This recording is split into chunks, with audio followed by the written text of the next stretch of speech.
Ça y est, on a enfin trouvé notre coup de cœur sur ce Mondial 2024.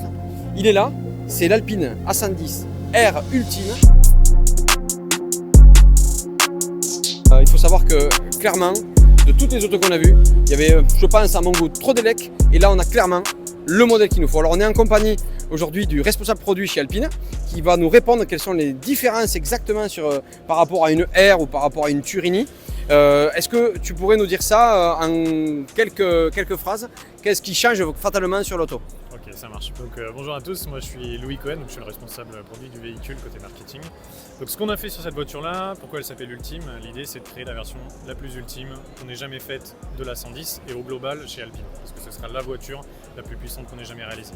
Pour ça, qu'est-ce qu'on a fait? On a récupéré des éléments de la GT4, de la 110 GT4, tout ce qui est lié à la motorisation au niveau bielle, piston, coussinet et bougie d'allumage. On a retravaillé le turbo, inlet, outlet, donc turbine et compresseur, pour réussir à augmenter la puissance du turbo. Okay. Aujourd'hui, on peut annoncer 345 chevaux en RON 102, 325 en RON 98 qui sera sa valeur d'homologation. D'accord.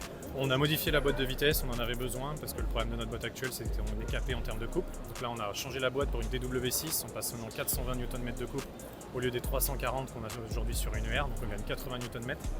Pour passer cette puissance là, qu'est-ce qu'on a fait? On a une nouvelle bande de pneus, du 18 à l'avant mais surtout du 19 à l'arrière en 255 de large sur des roues forgées, ce qui nous permet plus de stabilité et puis passer toute cette puissance à la route. Motricité, ouais. Motricité évidemment. Et pour atteindre des records sur le Nürburgring, parce que c'est quand même ce qu'on vise par rapport à la TR Tunis, c'est l'objectif. On a surtout rajouté tout un kit aéro qui nous permet de créer un appui qu'on n'a jamais vu chez Alpine. Donc aujourd'hui, avec tout le set, le kit aéro avant-arrière, on est à 160 kg d'appui supplémentaire par rapport à une R Turini. Donc qu'est-ce qui nous aide? On verra après, mais c'est la lame, la double lame à l'avant, les moustaches, les flickers, le débourrage sur le capot. On vient incliner la valise de refroidissement. Même principe qu'une GT4 et on vient débourrer sur le capot. Rien que ça rajoute quasiment 130 kg d'appui sur le train.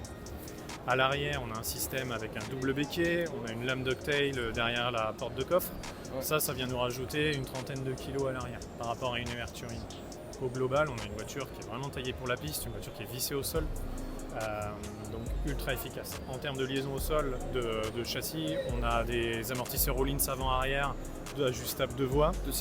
De série. On a changé le freinage évidemment, parce qu'avec cette efficacité-là, on a besoin de freinage. Ouais. Donc on a des disques de 330 au lieu de 320, c'est du bimatière. On a changé les plaquettes aussi, pour avoir des coefficients de friction beaucoup plus élevés en termes de freinage ultra efficace.